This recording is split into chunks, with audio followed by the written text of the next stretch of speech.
Është tani kryetari i Partisë Demokratike, Sali Berisha, në një konferencë me mediat e ndjeki. Spari një mesazh për diasporën shqiptare, e cila ka qenë shpirti i kësaj fushate elektorale. Thirrja ime është cili do prej tyre që mund të vijë të votoj në datën 11 maj, i bën një shërbim historik vendit dhe kombit të tij. 11 maj është dita përcaktuese e të ardhmës së kombit shqiptar. Qindra mijëra emigrant u regjistruan për të votuar, por një çrregullim i organizuar u konstatua në 2 vende me postën e cila ka një emër autoritar të mirë, po që shfaqi parregullësitë më të mëdha. Kjo uroj dhe shpresoj të mos dekurajoj, po përkundrazi të nxjisë çdo qytetar shqiptar jashtë vendit që mund të vijë këto 2 ditë dhe të votoj ditën e diel në qendrat e votimit, do të ishte shërbim i jashtëzakonshëm, një rast unik që u jepet për t'i shërbyer vendit.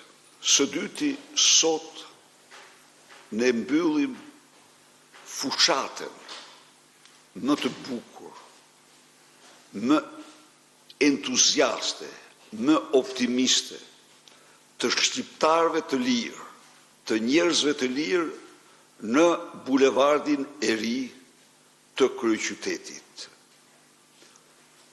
Kjo fushat, për të cilën unë duhet të falënderoj me shumë mirënjohje çdo pjesëmarrës në të 4 anë të Shqipërisë, nga Saranda në Tropoj.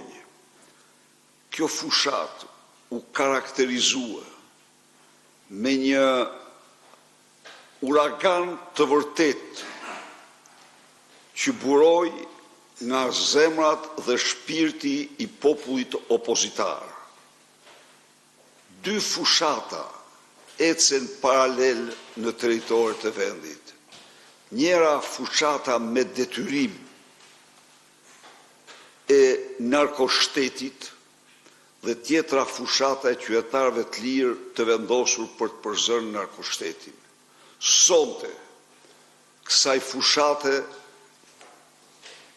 fantastike, ta quajmë, që u zhvillua për 1 muaj, duhet t'i vendosim kurorën më të bukur në ballin e saj, në ballin e Shqipërisë. Ndaj dhe ftoj qytetarët e Tiranës, por qytetarët e të gjithë Shqipërisë të bashkohemi në bulevardin e ri sonte në një fest madhështore të fitores së datës 11 maj. Faleminderit. Tashti kam shumë të llogaritur kohën. Ndaj dhe një pyetje ose 2 po marr. Se duhet. Po bëj një pyetje në 2.